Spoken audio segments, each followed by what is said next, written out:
La suite numérique. Un réalignement stratégique de l'État à l'initiative de la Dinome rouvre un espace politique crucial pour un numérique public souverain face à la dépendance systémique envers les éditeurs privés. Cette initiative, la suite numérique, représente une inflexion majeure dans la politique technologique de l'État français, directement confronté aux critiques concernant sa dépendance historique. Elle constitue une réponse stratégique à un écosystème où les cabinets de conseil et les grands éditeurs de logiciels propriétaires ont souvent capté la valeur publique, orientant les solutions vers des modèles fermés qui servent davantage leur intérêt économique que l'intérêt général. La Dinome, par ce programme, tente de réinstaurer une forme de souveraineté numérique opérationnelle en privilégiant les communs numériques et le logiciel libre. Cette démarche ne se limite pas à un simple changement d'outil. Elle engage une reconfiguration des rapports de force et des chaînes de valeur au sein de l'administration, avec pour objectif ultime de repolitiser les choix technologiques pour les recentrer sur le service aux citoyens. Elle l'héritage de la dépendance et l'émergence des communs, le paysage actuel est le produit d'une externalisation progressive ayant érodé la capacité de l'État à maîtriser ses propres infrastructures critiques. Le statu quo, caractérisé par une forte dépendance envers des acteurs privés comme Microsoft, Google ou Salesforce, est le résultat de décennies de politiques d'optimisation budgétaire à court terme et de complexification des projets informatiques de l'État.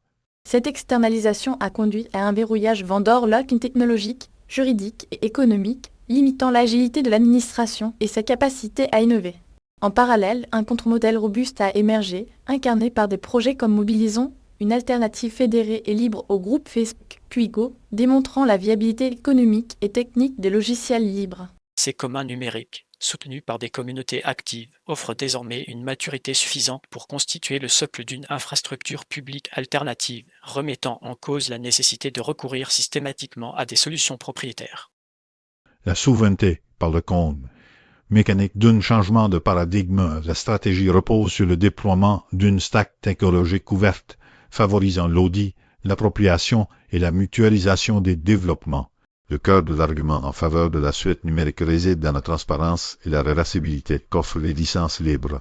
Contrairement aux boîtes noires des solutions propriétaires, le code source ouvert permet un audit continu des algorithmes et des traitements de données, une exigence fondamentale dans un contexte de défiance accrue envers la tech. Cette ouverture technique permet à l'État de reprendre la main sur sa feuille de route fonctionnelle, de mutualiser les développements entre différentes administrations et de s'émanciper des cycles de renouvellement de licences coûteux.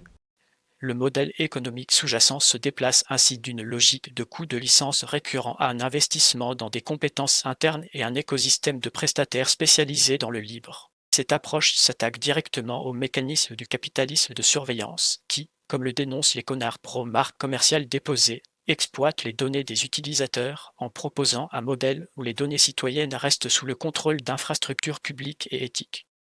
Verdict.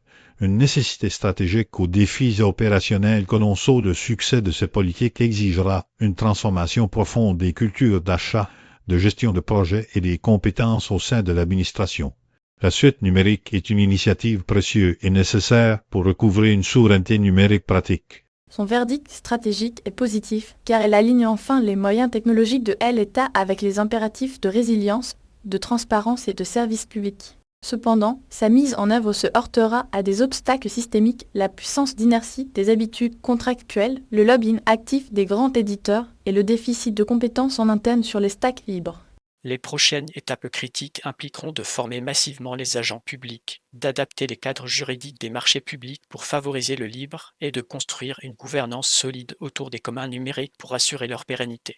L'enjeu dépasse la technique. Il s'agit de réussir une transition culturelle au sein de l'État pour qu'il redevienne un acteur éclairé et maître de son destin numérique.